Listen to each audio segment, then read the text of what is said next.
So mukhang plunder rin tinitingnan nyo rito, no? Again, kung materialize itong mga lalabas sa ebidensya, pero incidentally, plunder pwede rin gamitin kasi bilang ground, no? For impeachment. So ang tanong ko, mukha bang dun din papunta ito? Building a case for impeachment against the Vice President? Well, kung titingnan mo, hindi mo naman kasi po pwedeng kasuhan ng diretsa ang Vice President ng plunder The only way to do that is, siyempre, kagaya rin sa Presidente at iba pang mga constitutional body at yung mga justices ng Supreme Court, hindi mo naman sila outright makakasuhan. So, ang kailangan mo munang gawin is i-impeach muna sila. So, kung makakuha kayo ng sapat na ebidensya, makakalap kayo patungkol sa plunder, pwede siyang gamitin for possible impeachment? Well, pwede natin sabihin ng ganun, pero ang tanong may oras ba? You have to remember, Christian, next week, filing na. So, tingnan natin kung ano mga mangyayari pa sa susunod. Okay. At kung gaano magiging kabilis itong committee hearing. Dahil alam po ninyo, pag magpa-file ka ng impeachment, hindi naman po yung committee ko ang magpa-file yan Committee on Justice po yan Pero 'di ba meron ding isang ruta kung saan pag nakalimutan ko eksaktong percentage ng number of the House, no? Na pwedeng pag nakuha yung ganung kalaking suporta, pwede nang idiretso sa Senado. Hindi na kailangan dumaan sa pagdinig ng Committee on Justice.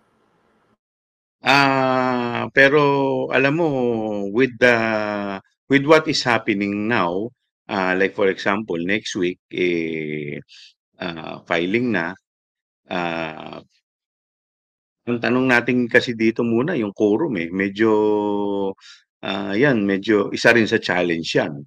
So kaya medyo premature din na sabihin na may impeachment dahil I do not know. Tingnan natin kung ano mga mangyayari sa mga susunod na panahon. Ito linawin ko lang, Congressman, no? Kung pag-uusapan yung possible impeachment against the Vice President, based na sa mga nakakalap ninyo, simula nung yung nagsimula yung mga budget hearings, no? Specifically patungkol doon sa paano ginasta ng Vice President yung kanyang confidential funds. Tapos, 'di ba, the following hearing, marami ring question tungkol sa pagpapatayo ng kanyang mga satellite offices. Ang laki-laki ng renta, more than 50 million if I'm not mistaken. Based dito sa mga nakalap ninyo, mukha bang meron talagang pwedeng gamitin to file an impeachment case against her?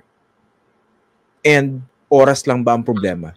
Not the case itself? Well, kung titignan mo dito sa sa issue ng confidential funds alone, so parang posible.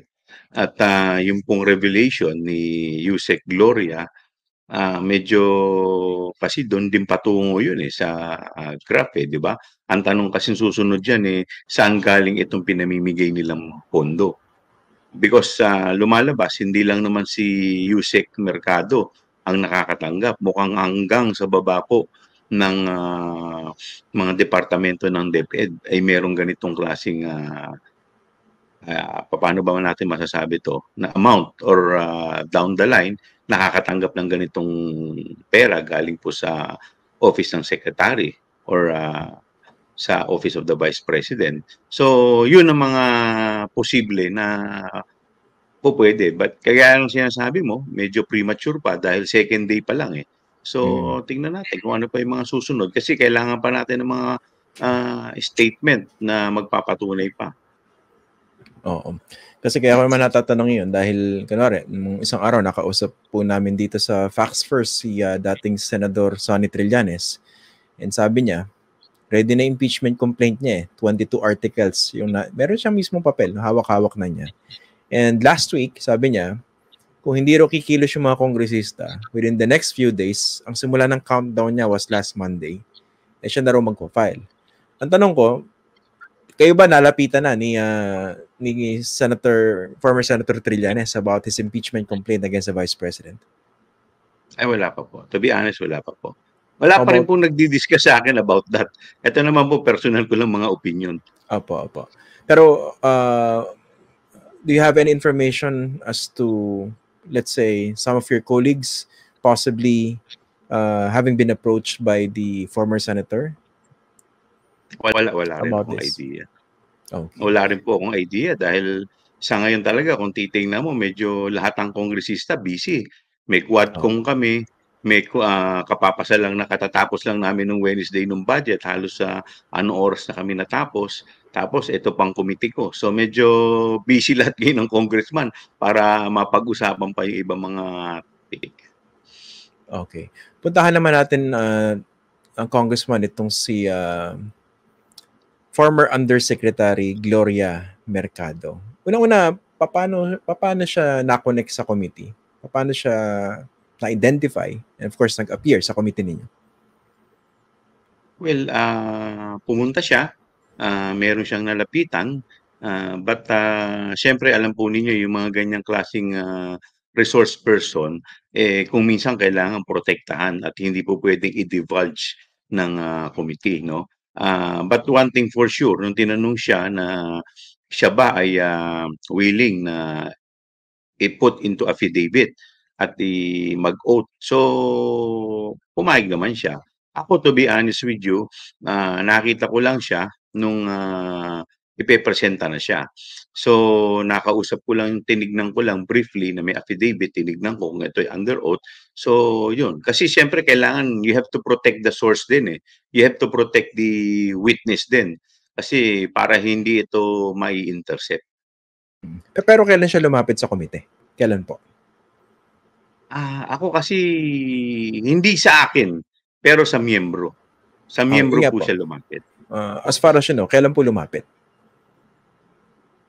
Kasi kung pinresent ko siya Kahapon. nung Wednesday, hindi kahapon, nung Di ba Wednesday. kahapon? Wednesday, oh. Ay, kahapon ba? Hindi, Ano kahapon. Wednesday? Di ba kahapon? Ano? Thursday kahapon eh. Nung Wednesday, kasi Wednesday yung natapos yung committee hearing namin at saka nung session eh.